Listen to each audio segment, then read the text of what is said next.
Hey, what's up, DIYers? Mike Boers with the Mike Boers channel. Thank you for watching. We are going to sit inside our 2008 Chevy Colorado, and we're going to talk about four-wheel drive. And we are going to touch on some key points, basically the differences between two high, and four low. Let's take a look. All right, DIYers, outside and to the garage. This is our 2008 Chevy Colorado. And again, we're just going to talk about a couple important things when transitioning or reconfiguring from two-wheel drive to four-wheel drive. All right, DIYers, we're sitting inside the truck and you're looking at the center dashboard portion. Just to the left is the steering wheel and instrument cluster up top. And again, we're just going to talk about this section right here, which is our four-wheel drive configuration push button panel. And it allows us to reconfigure the vehicle accordingly, whether we want it on two high, which is this push button right here, or four high, or four low. And let me scroll in.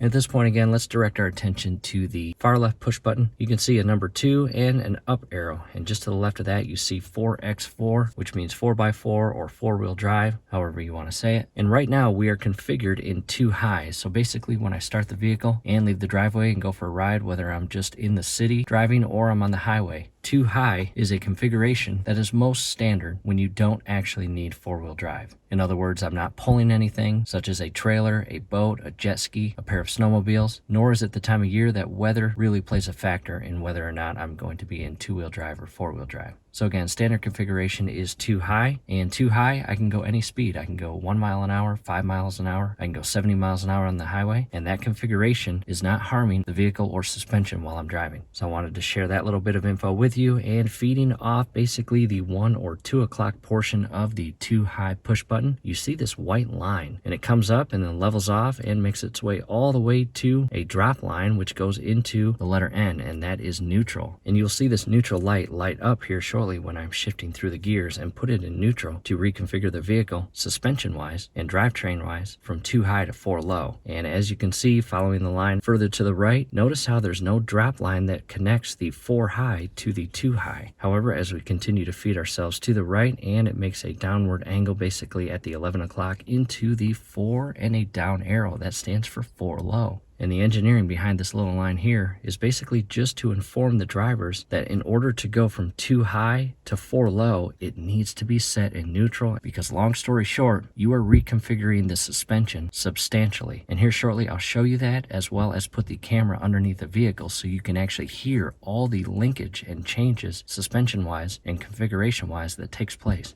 And once you're in neutral, you can then carefully push in the four low push button, and it takes about 3 to 5 seconds for all of the linkage and gears to shift and reconfigure from two high to four low. And again, DIYers, that is extremely important. Long story short, if you try to go from two high to four low while you're driving 70 miles an hour on the highway, you are going to unfortunately destroy the components that allow you to shift into four low and out of four low back into two high. So to alleviate destroying your entire linkage, the engineers drew this line to ensure or bring awareness to you. Anytime you're going from two high all the way to four low, or four low all the way back to two high, make sure you come to a complete stop. Put it in neutral, and at that point you can carefully either select four low or two high and patiently wait the 3 to 5 seconds until the linkage has stopped and you feel the ever so slight jolt in the truck itself due to the reconfiguration of your suspension from four-wheel drive to two-wheel drive or two-wheel drive to four-wheel drive, and then it is safe to either go back into drive or park, whatever you need to do.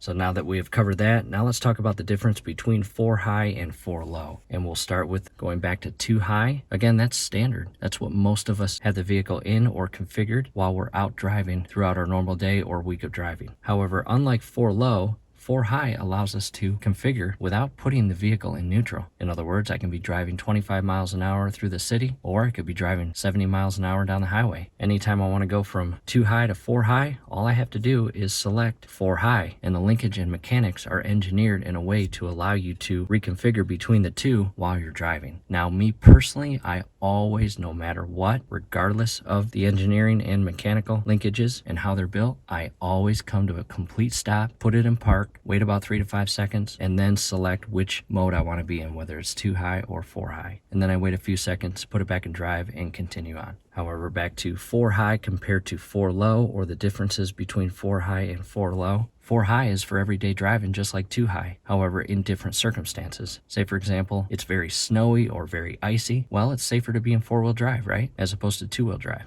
And there is no speed restriction on 4 high like there is not a speed restriction on 2 high. You can go 25 miles an hour or you can go 70 miles an hour. Again, there is no speed restriction from 2 high and 4 high. However, that brings us to 4 low. And DIYers, this is a significant or substantial difference in configuration suspension-wise and drivetrain-wise than the 2 high and 4 high we've been talking about. 4 low is speed restricted.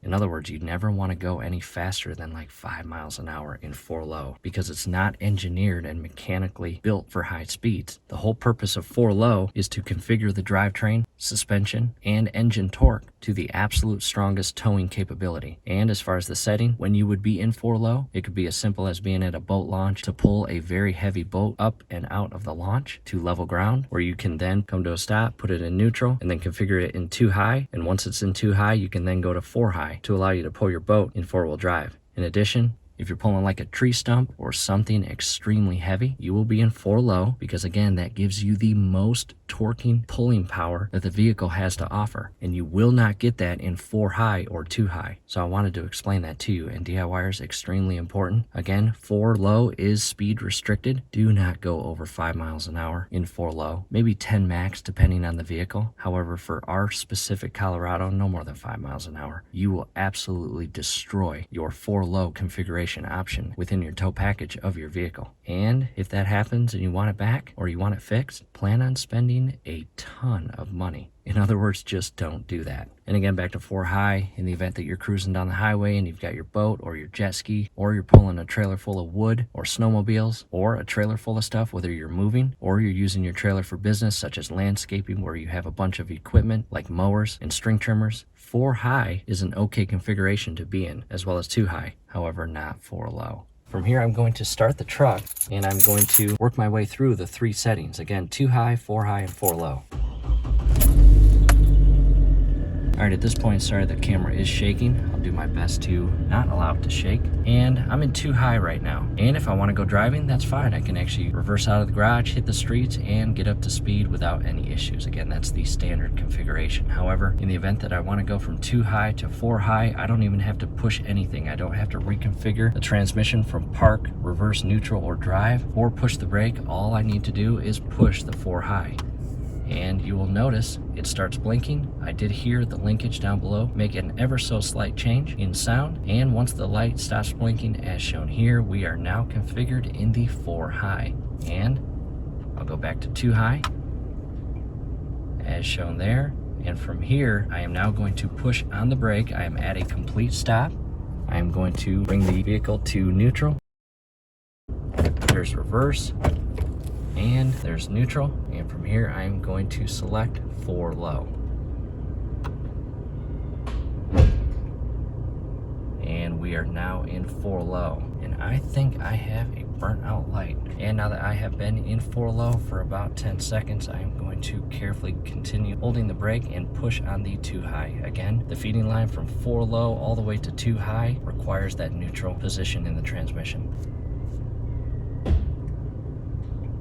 And we are now reconfigured to 2 high. I'm now going to go down below, put the camera underneath the truck so you can hear the difference in sounds.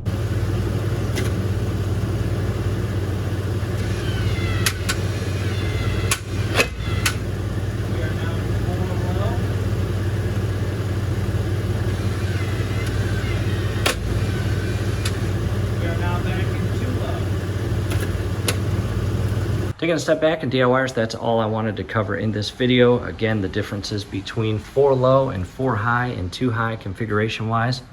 In other words, the awareness of how to have your transmission configured when feeding through 2 high, 4 high, and 4 low.